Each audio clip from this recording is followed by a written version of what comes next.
Hello guys, welcome back to my channel Payel lifestyle. বাঙালি মানেই হচ্ছে মিষ্টি প্রেমী সদস্য।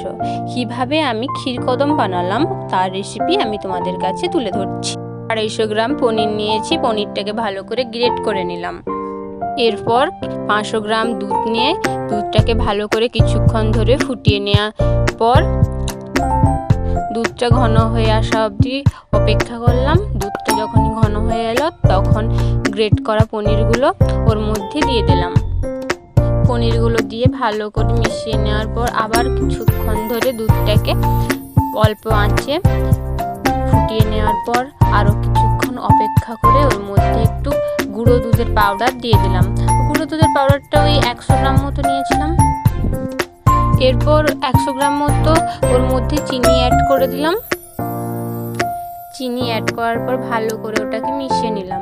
মিশিয়ে নেওয়ার পর কিছুটা এলাচকে থেতো করে ওর মধ্যে মিশিয়ে নিলাম।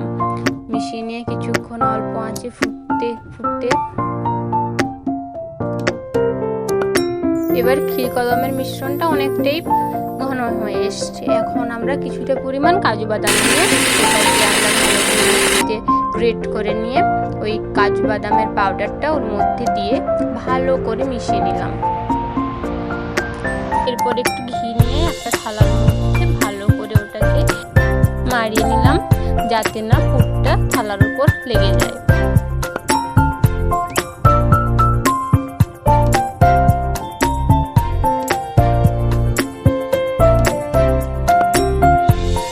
এখন ক্ষীরকদম বানানোর জন্য মিশ্রণটা পুরোটাই প্রস্তুত হয়ে গেছে।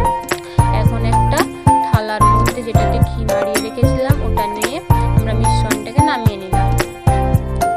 নামিয়ে নেওয়ার পর ওটাকে ভালো করে পুরো থালা জুড়ে ভালো করে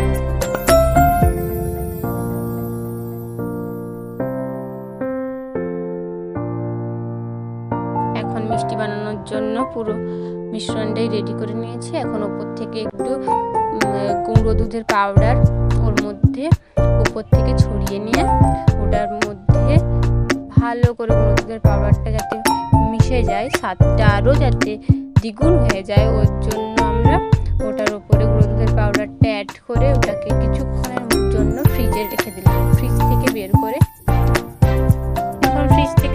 ওটাকে কালাকাঁদ মিষ্টির শেপে আমরা কেটে নিলাম।